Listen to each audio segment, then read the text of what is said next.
Cayem, obusier espagnol fondu à Barcelone en octobre 1792 sous le règne de Charles IV.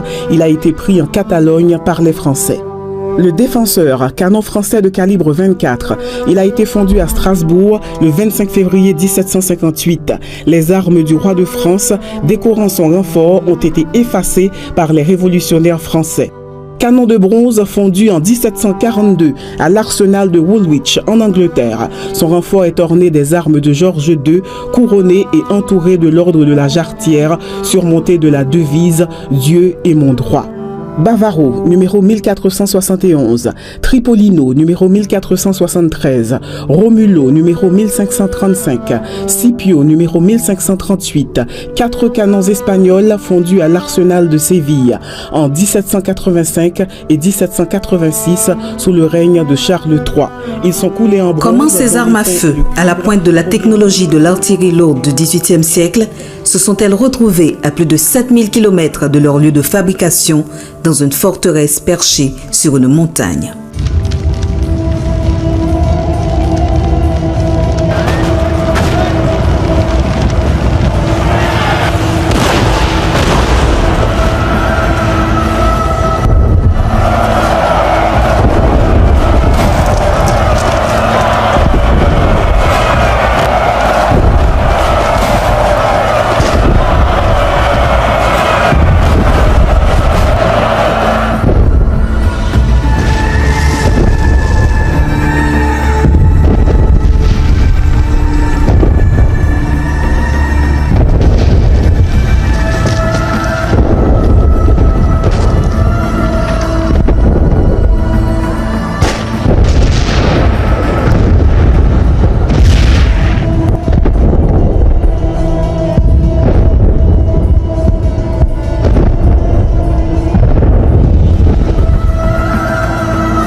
France, mai 1801. Les ports de Brest, de Rochefort, de Lorient et de Toulon s'activent. Des forces considérables se réunissent pour une campagne militaire dont on ignore encore le but. Bientôt se répand la rumeur qu'une expédition va se mettre en route vers les colonies françaises d'Amérique. En décembre 1801, des ordres sont donnés de faire embarquer les troupes.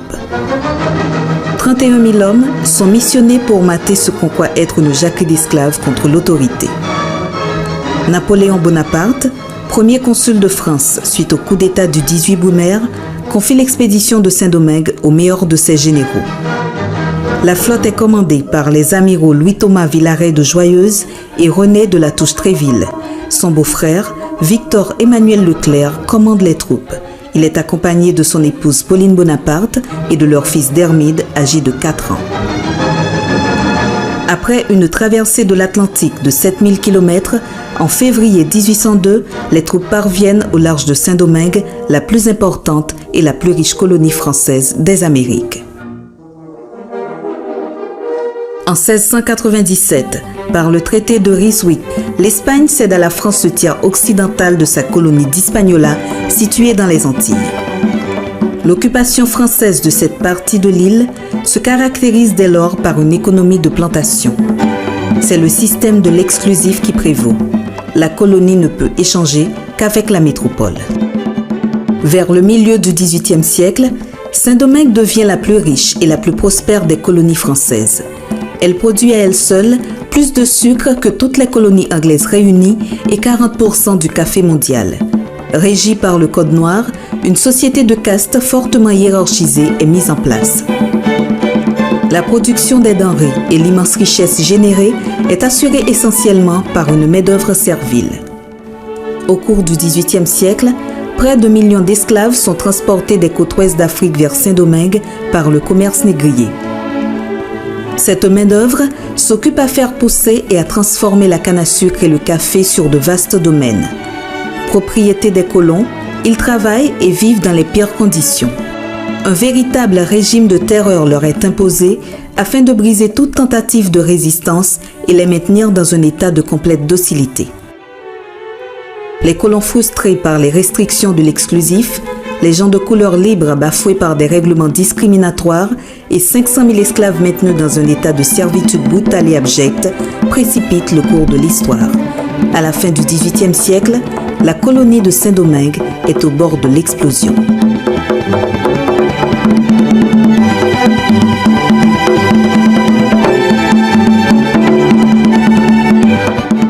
En août 1789, les révolutionnaires français proclament « Les hommes naissent et demeurent libres et égaux en droit ». Les échos de cette révolution galvanisent les esclaves qui entrent en rébellion. Dans la nuit du 21 au 22 août 1791, plusieurs ateliers des habitations sucrières dans la riche plaine du Nord donnent le signal de l'insurrection générale. Plus de 1000 colons égorgés, 160 sucreries et 1200 caféières incendiées. Les dégâts sont estimés à environ 6 millions de livres. L'esclavage est de fait aboli. Il le sera officiellement en août 1793 lors de l'invasion de la colonie par les Espagnols puis les Anglais. Dans le tumulte émerge Toussaint Louverture.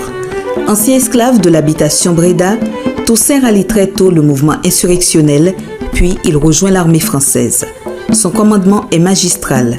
Il apporte la victoire à la France contre les envahisseurs espagnols et anglais. Nommé général en chef de l'armée de Saint-Domingue, puis gouverneur général de la colonie, il proclame en 1801 une constitution autonomiste qui émancipe la colonie de sa métropole. L'esclavage y est définitivement aboli et l'élaboration d'une société égalitaire est proclamée, une première étape vers l'indépendance. En réaction, Napoléon Bonaparte décide de l'envoi d'une force militaire pour rétablir à Saint-Domingue l'esclavage et la souveraineté de la France. Saint-Domingue, février 1802. Le corps expéditionnaire du capitaine général Leclerc encercle l'île de Saint-Domingue et débarque en divers points. À l'issue d'une terrible guerre, autant fait d'armes mémorables, et en dépit de la disproportion des forces et des moyens en présence, malgré la perte de leur chef Toussaint Louverture déporté en France, l'armée indigène de Saint-Domingue, formée d'anciens esclaves, sort victorieuse à l'issue de la bataille décisive de Vertières le 18 novembre 1803.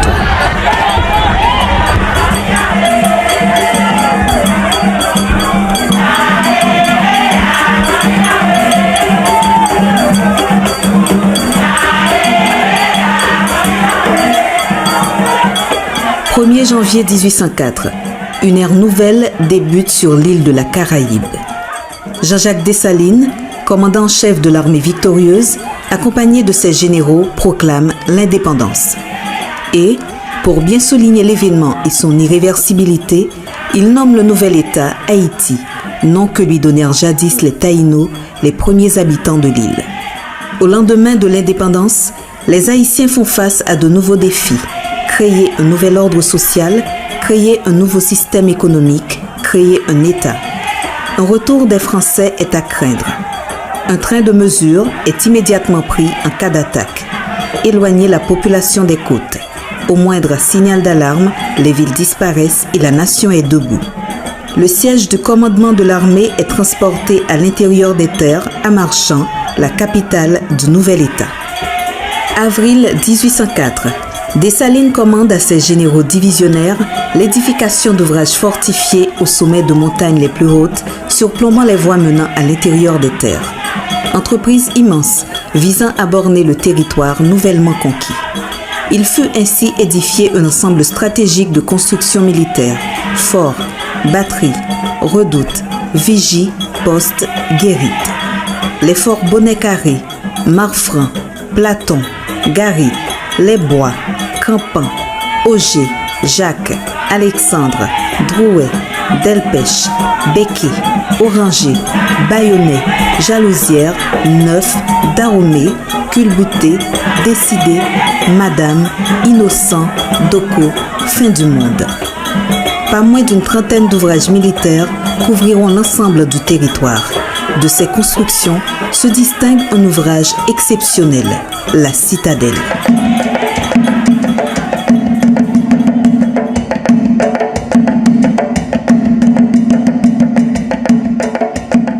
Le général Henri Christophe, à qui est confié le commandement de la région nord du pays, dépassant les instructions de l'ordonnance d'avril 1804, érige sur le Bonnet à l'évêque une immense fortification, une montagne sur la montagne. Pour réaliser cette surprenante construction placée à 900 mètres d'altitude, Henri Christophe use de stratégies inédites et invente. Il invente des courtines et des bastions étagés, une synthèse audacieuse entre les applications classiques des ouvrages militaires bastionnés du marquis de Vauban et les récentes théories des fortifications verticales élaborées par le marquis de Montalembert. Il entoure le pic vertigineux de la Ferrière de vastes quadrilatères sur plus de 12 000 mètres carrés. Il fonde sa citadelle au sommet d'un piton rocheux sur des soubassements de 5 mètres d'épaisseur. Il réalise le tour de force d'adapter la forteresse aux faciès brutales du sol et à l'arête rocheuse qui lui sert de socle, combinant ainsi de surprenantes hardiesses de construction à une science consommée de la défense militaire.